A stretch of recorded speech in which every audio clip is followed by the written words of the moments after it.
Anybody that sins with you will sin against you. Why should you trust somebody to not cheat on you if they were sleeping with you before you married? If you are planning to get married, you should be planning for ministry. Write it down. Never forget that. This generation will like sensual message too much.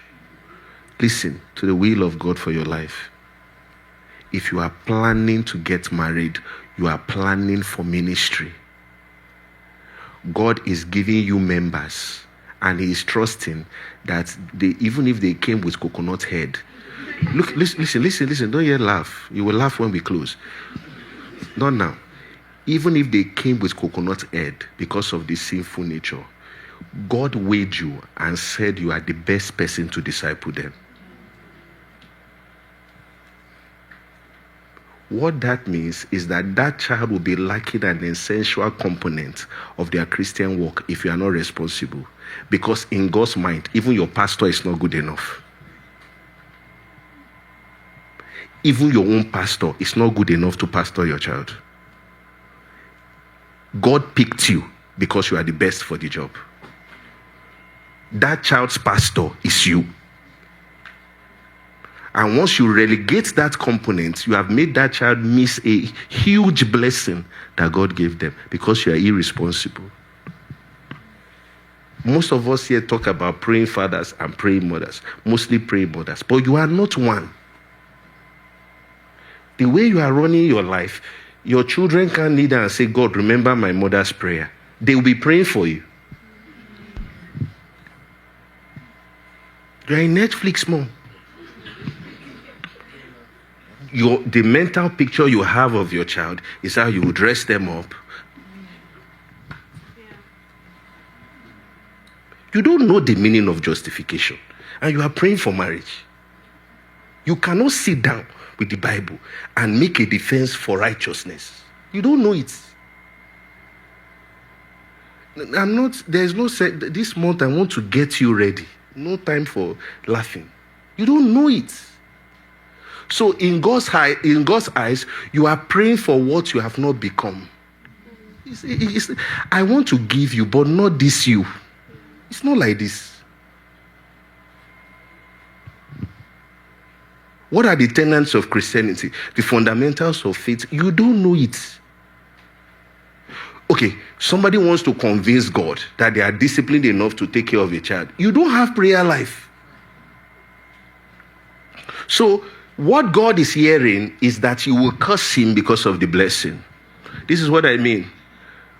When God gave Adam Eve and he fell, what did he say? It's the woman you gave me. You don't have prayer life now. You now have child. When God says, why are you not praying? It's the child that you gave me. So God says, since you don't have prayer life, let's work on that first. You see, not every delay is from hellfire. There is a way you'll be running your life. The devil will step aside. That is what he did to the children of Israel in the wilderness. He looked at them, he said, no need. Did you hear anything like the devil talking to this person? He said, look at the way they are going. They will self-destruct. Just leave them.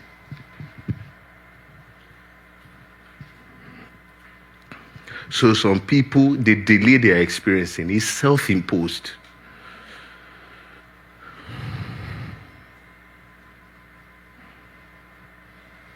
And peradventure, you don't embrace because there is the Ishmael way, there is the Isaac way. Meaning, not everybody married got what God wanted to give them. They went to carry what God didn't give them. And the truth of the matter is that people like that, they will be in their marriage, they will have what is called leanness of soul.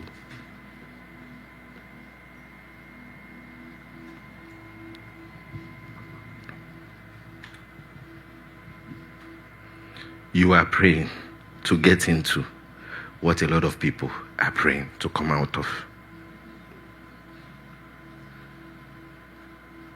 Be careful what you pray for.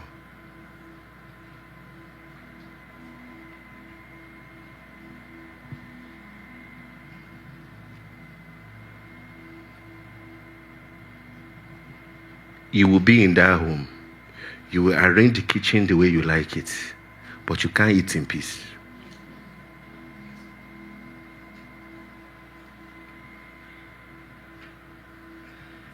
And the reason is because, let me tell you something. The way things are going in the church is looking like the world. 50% of Christian marriages end up in divorce, just like the world. So there is something wrong with how people are learning marriage. And I think the problem is that every time we want to talk about marriage in church, we put the ladies aside and leave the boys. Because when we make that segregation, the reason is because we know what we want to say is sensualism. It's not Bible.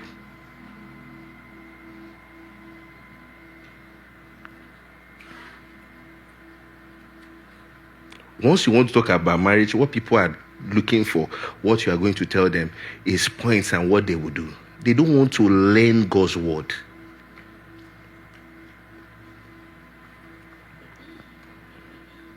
So, why did God give us the blessing of family? Because of time, I will just show two. I'll mention the three, but I will just explain two doctrinally. Number one, to teach us how he loves us as his children. So when I have my family, God is teaching me something. You know that marriage is temporary. You are aware now. Somebody said, thank God. Yes, because once you die, you are going to meet your wife as brothers and sisters, and you are not going to have any, don't forget it, you are not going to catch yourself in one corner in heaven. That's not happening. There is no night there. They will catch you. All of you are going to be brothers and sisters, and you are all going to be bride to Jesus. So, if marriage is a temporary thing, then it fits for Galatians 3. Just like the law that says the law is a schoolmaster to bring us to Christ. So anything temporary is a schoolmaster that is supposed to bring us to Christ. So God gave us marriage to learn about Christ. So my marriage is not God's will if I'm not learning Christ. And I might think my spouse is the problem, but it might be me because I'm refusing to change and learn how to be like Christ.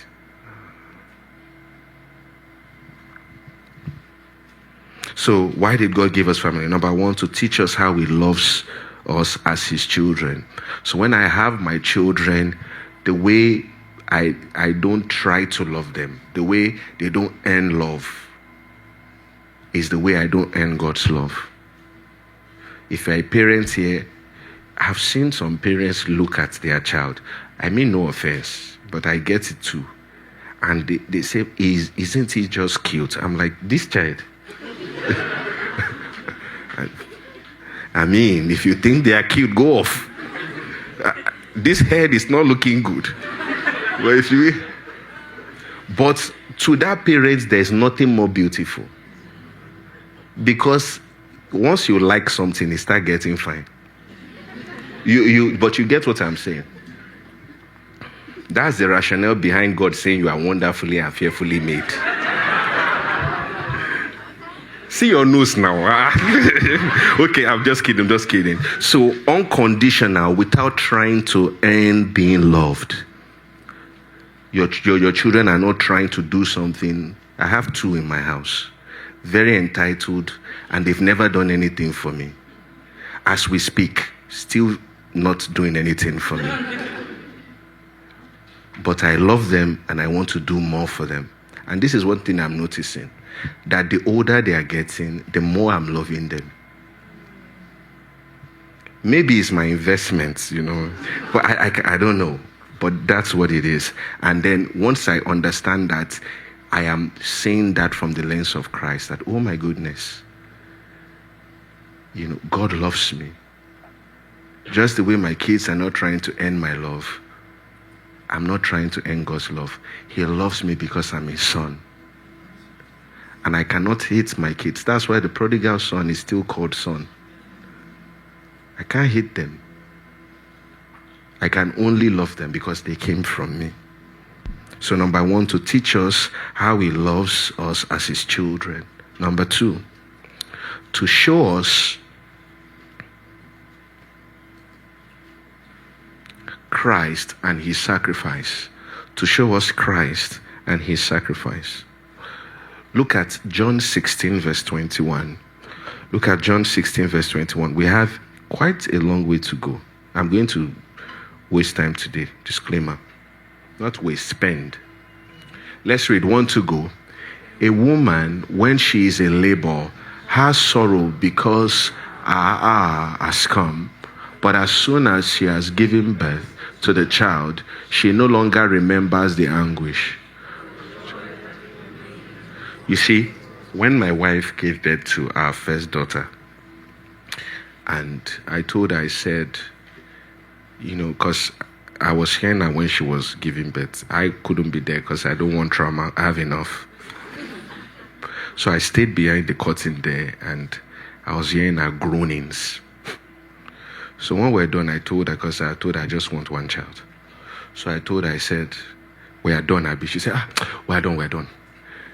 Because it was still, the memory of the pain was still fresh. After like a month, she started changing. I said, were you not the one that was shouting in that bed? What Jesus is saying is that in the time of labor, there is pain. But for the joy that has been set before you of that child, you quickly forget the pain. You get what I'm saying? Now, Jesus in this John 16 was speaking about himself. And he was showing himself as a woman or as a mother in a family. Just the way a woman gives birth to a child from pain is the same way he bettered us from pain of the cross. And every time a woman is trying to give birth to a child, what she's actually doing is risking her life. But Jesus didn't risk his own life. He gave his own life for us to be born. So when he says, for the joy that a human being has been born into the world, he's saying, for the joy of the new creation to be born into the family of God. So in Christ, we find the mother.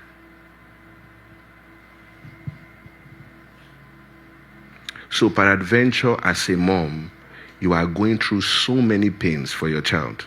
You are learning Christ. Don't complain. The sacrifices I'm putting on myself for this family is too much. Well, every time you remember, switch into Thanksgiving, because you are being reminded of what Christ went through for you. So a woman sheds blood.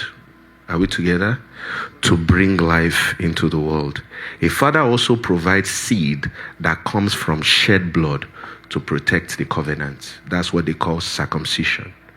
So God expects a woman to shed blood in childbirth. God expects a man to shed blood for what will cause birth. Thank you. That's why circumcision was given to men and not women. Genesis 17:10-15. Circumcision was a blood sign saying, I belong to this family. I bear responsibility for its continuity.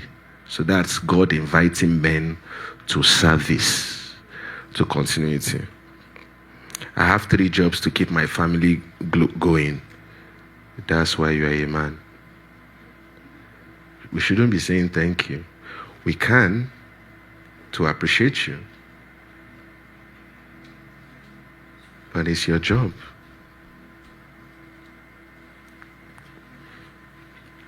Jesus fulfills this in a far greater way. In Luke 22 verse 10, your blood, the only blood you brought is circumcision blood. His own blood is the blood of the new covenant, which is shed for us. Christ's blood is covenant blood. It did not only birth life, it is covenant that keeps us in that life. He is both the mother who travailed and the father who seals the covenant with his blood to better people and secure them. Family points us to Jesus and his work for us. Number 3, Why did God give us the privilege of family? That's what we're talking about. He gave us the privilege of family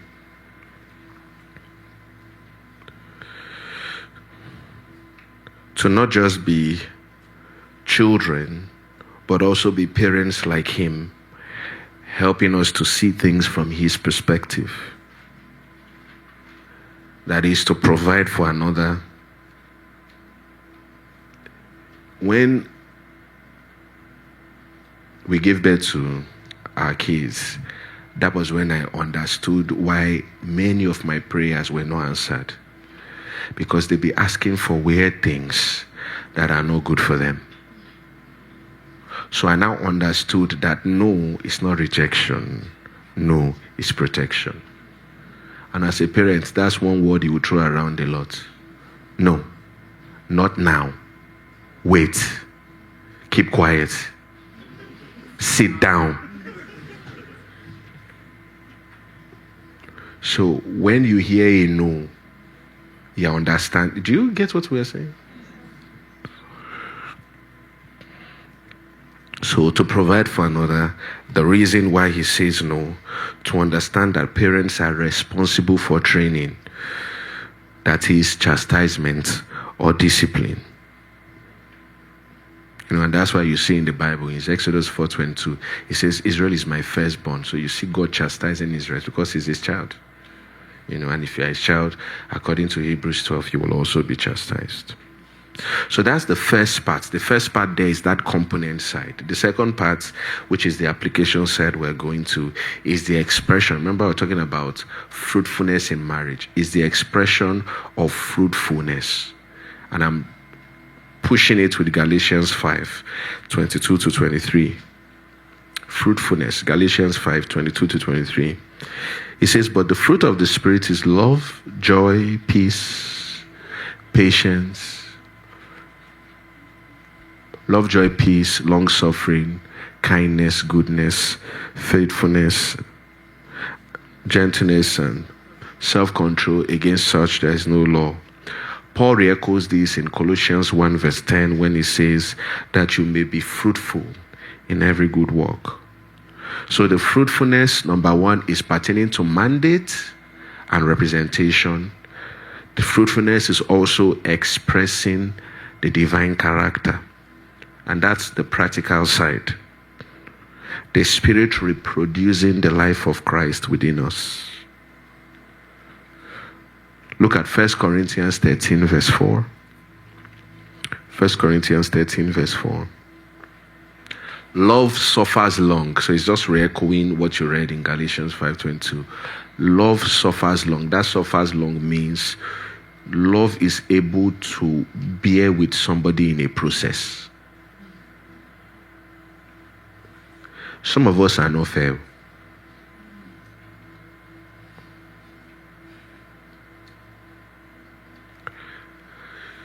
What took you 2 years to understand? You want to tell somebody in 10 minutes and they should change. This person has been like this for 29 years. All of a sudden, because they are staying with you, they should just... It's not like that.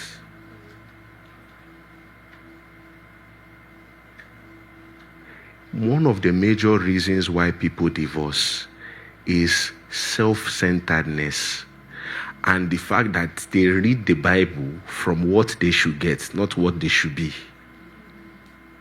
When people start reading, love suffers long and is kind. Love does not envy. Love does not parade itself. It's not puffed up. What they are saying is, this is how my spouse should be. He's talking to you.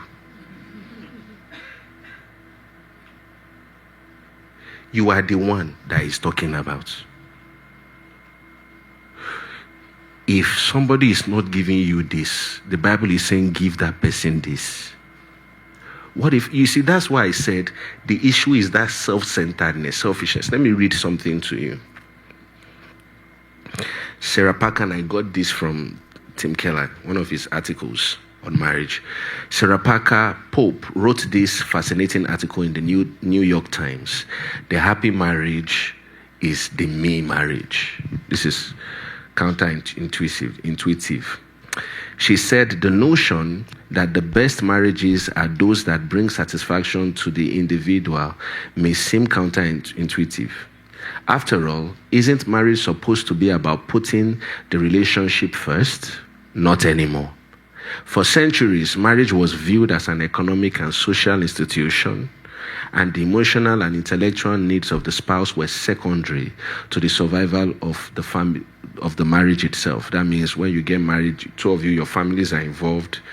There's economic benefits, there's social benefits. So if people don't want to leave the marriage because people are tied together for those benefits. So he's saying your personal needs are secondary. Family and the marriage is the primary thing. That's how it has been. This person is not a Christian, so she's just looking at it from a historic point of view. Are you still here? She said for centuries, marriage was viewed as an economic and social institution, and the emotional and intellectual needs of spouse were secondary to the survival of the marriage itself. But in modern times, people are looking for a partnership, and they want partners who make their lives more interesting, who help each other, who help each of them attain valued goals. And as some of you are saying, therefore, marriage used to be about us, but now it's about me. That's a huge, huge difference. If everything you are looking for in your partner is how they support you, you have a wrong view of marriage.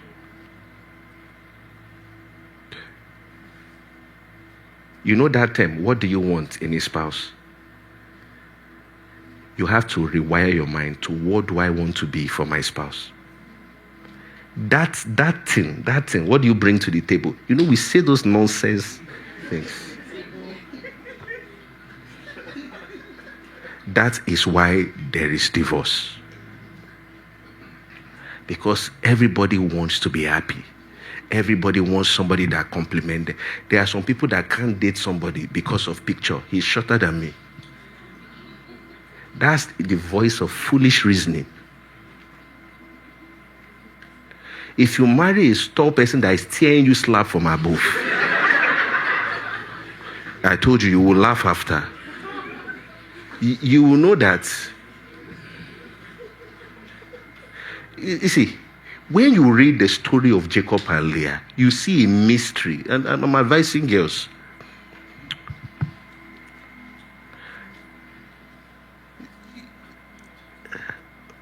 Don't be too much about what you like. Oh. The blessing of God is that you find a man that loves you more than you love him. Because look at this.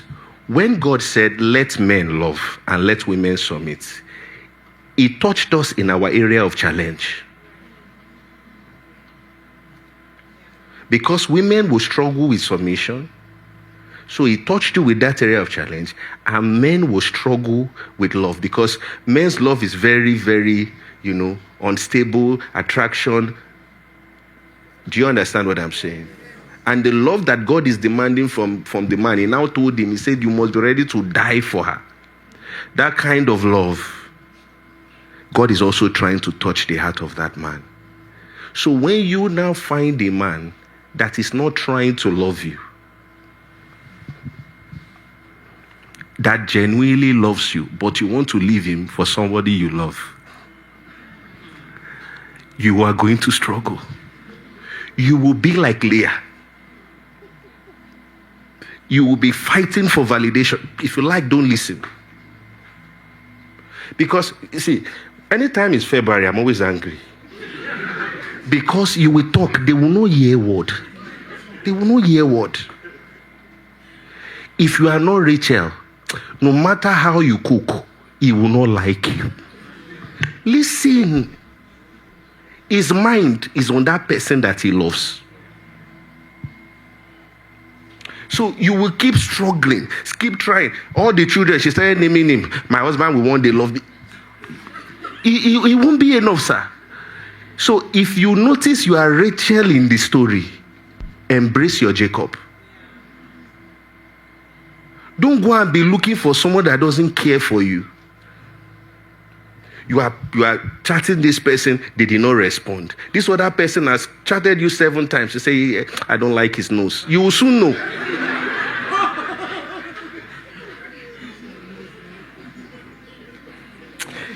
Pity he doesn't have beers.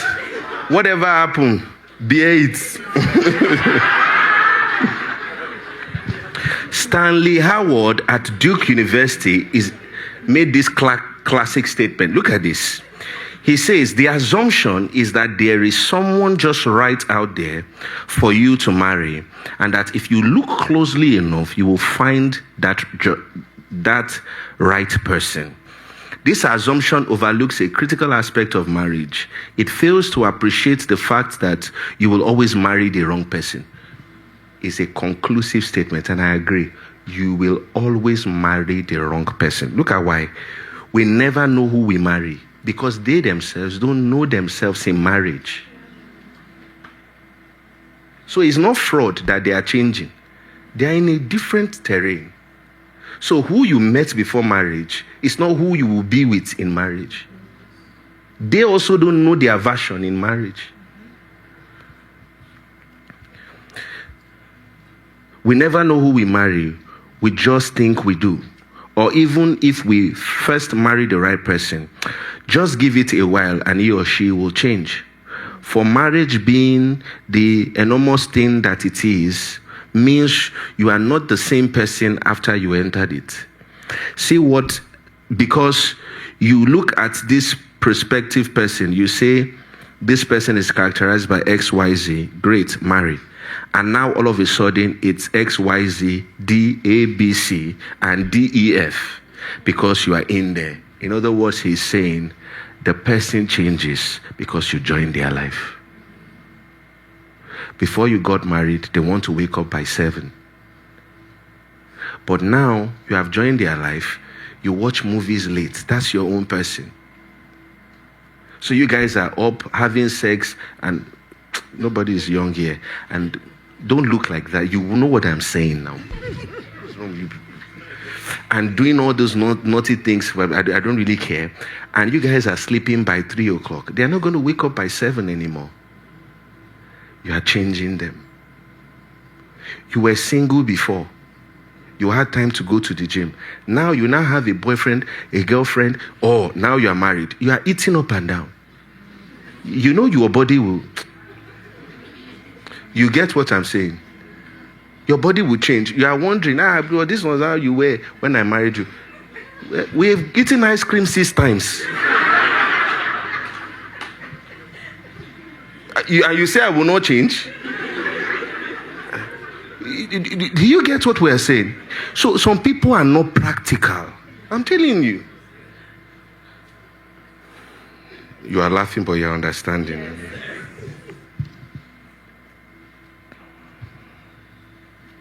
Marriage is so big that the minute you enter it, you change the person.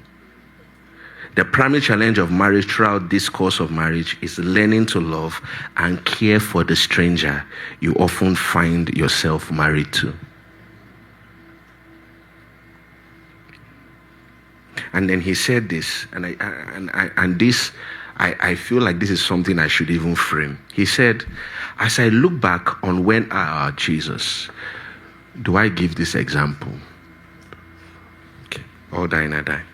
As I look back on when I and my wife first held hands before we were married, this is Tim Keller speaking, I realized that the initial thrill was not born out of the magnitude of my love for her, but rather from the flattery of her choosing me. Listen to what he said. And I think this is true of all of us, because I thought about it. I said, this is amazing. He said the excitement was less about, oh, I really love this person, and more about the flattery of her choosing me. The excitement was less about, oh, I really love this person, and more about what it did for my ego. Someone I admired, someone I thought was wonderful, attractive, was finally responding to me. That feeling is not necessarily love. It is often ego. As C.S. Lewis writes in the Screwtape Letters, much of what humans call love is really hunger. An ego looking for feeling for emptiness. When someone's attention or affection fills that emptiness, we mistake the satisfaction of our pride for genuine love. I'll tell you a story. So, I knew of this guy. And maybe this month I would talk about it, the dangers of cohabitation. Once you start living with, so there was this guy was dating this girl. They were dating for about 11 years. And obviously, you know what happened. They broke up now. Those things don't work. Once you start living with somebody, they've seen you. They are not going to marry you. Because the first thing that happens to you when you get married, you have a rush of, did I make a mistake? Because you are living with this person, you have seen everything about them. And since there is nothing legal, nothing covenantal backing you guys up, there's no way they are going to stay with you. They will dump you. They've seen the best of you. They have to try if there is something easier out there. It's just common sense. So, was dating this girl for about 11 years, and they stayed together for about 4 years. So they eventually broke up. And then we're having a conversation. So I asked him, I said, he said he's dating somebody now. I said, oh, amazing. He said, PD, I have never felt love before. It was just now I felt love. I said, wait. I said, so you are telling me that you spent 11 years of your life and you were not in love. He has forgotten the emptiness that she was feeling. It's 11 years. It's enough to forget how you first felt. He said, PD, no. I said, really? He said, this girl I'm currently dating now I know the meaning of love. So I said, wait, I want to ask you questions. I said, your ex-girlfriend, why was she staying with you? He said, I was financially responsible for her. I said, so he said, going to work, I had to give her. At a point she wasn't working, I was the one helping her. I said, I said, okay. So did you feel tired? He said, she was very lazy, blah, blah, blah, blah. Things that married people say. This and this and that. So I asked him up front. I said, and you guys were having a lot of sex. He said, we are staying together, PD, I can't lie. I said, okay. I said, this new girlfriend, how long have you been together? He said, 4 months. I said, and you feel love? He said, yes. Remember what this man said? He said, it's hunger that they are mistaken for genuine love. I said, have you slept with her? He said, no. Follow me. Have you slept with her? He said, no. I said, is she richer than you? He said, yes. I said, do you feel privileged that she's dating you? He said, absolutely. I said, that's what you feel. It's not love. You are satisfied with the idea that somebody so high like that can stoop so low to be with you. That feeling is fueling your ego. Don't mistake it for love. And listen, I'm telling you so you will not be a casualty of somebody's ego. Listen, if you put yourself down, they will trample upon you.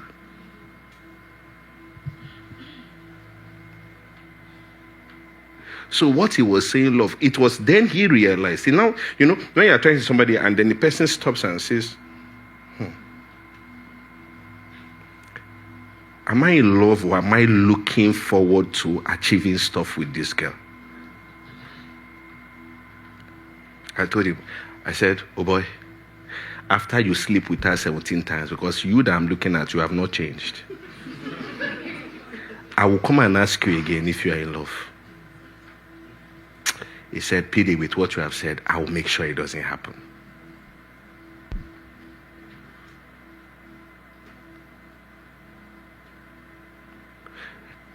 Listen, I'm saying it now because you can meet somebody in church and feel like you have hit a jackpot. And that is the beginning of your destruction. Not everybody saying, Lord, Lord, is under his lordship. And don't miss this. Anybody that can sin with you will sin against you.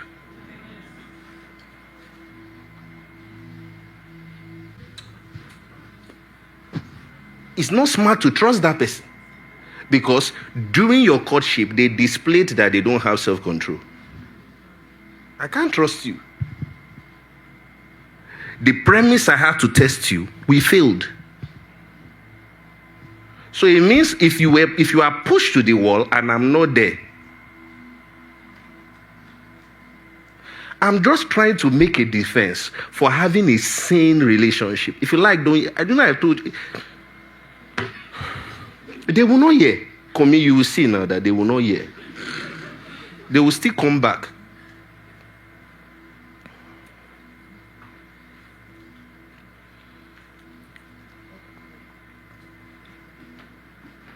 So a fruitful marriage, and I'm going to round up here.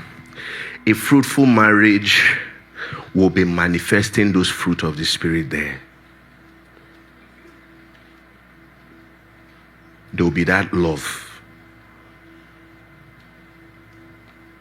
And that love is not a verbal love. It's not texting, I love you. That love is how you treat me when you are angry. That God is angry with sin, but still came to die for sinners. Are you getting what I'm saying? That God is angry with sin, but he still came and died for sinners. You see, there are many mad people walking the streets. They call them Wirialasho in my language. It means mad people dressed properly. Look here. One girl, she was in labor. I'm telling you real life story. She and her husband were fighting. They had misunderstanding. And she entered labor. They were keeping malice before the labor. And he left her. And she was in labor. It was the neighbor that came to carry her to the hospital. He said, Shebi, she's not talking to me. And that girl might have been praying, husband, Lord, husband, Lord, husband, Lord. And that goat will come, she will dance. Imagine that kind of darkness. Oh, do we want to talk about people that are very functional in church? They serve, loving people in church, and they are not talking to their spouse?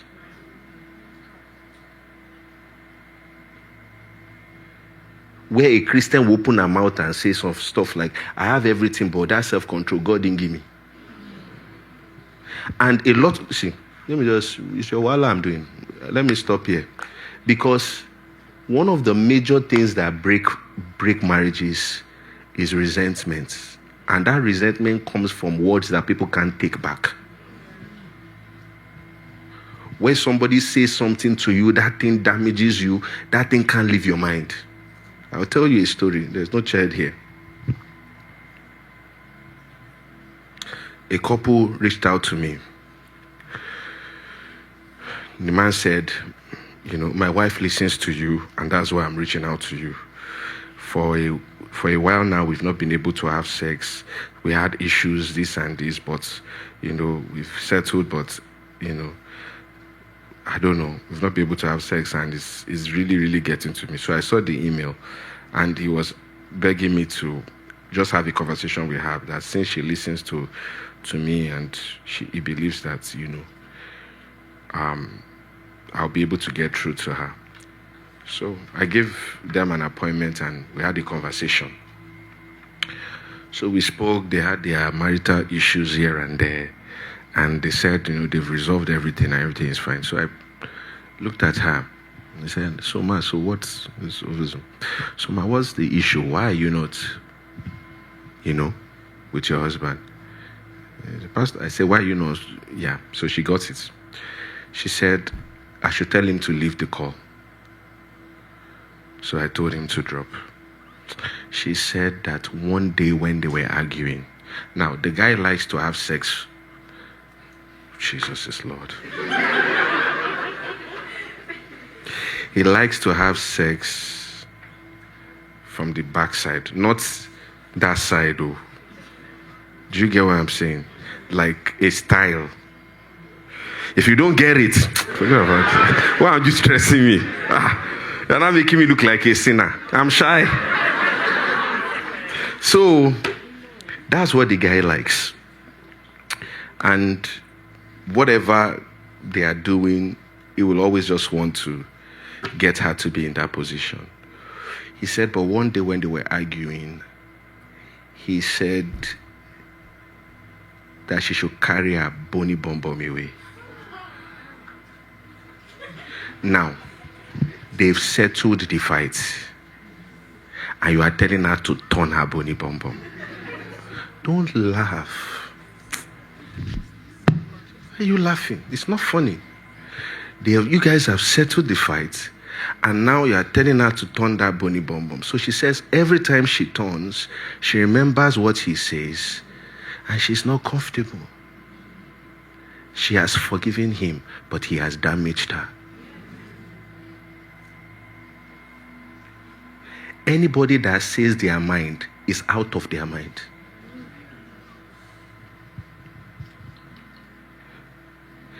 You see, religion that doesn't bridle tongue is not religion. James, he summarized being pious to controlling your mouth. If you are the kind that must get it off your chest, I must say my mind, you have not known Christ. You have not learned Christ.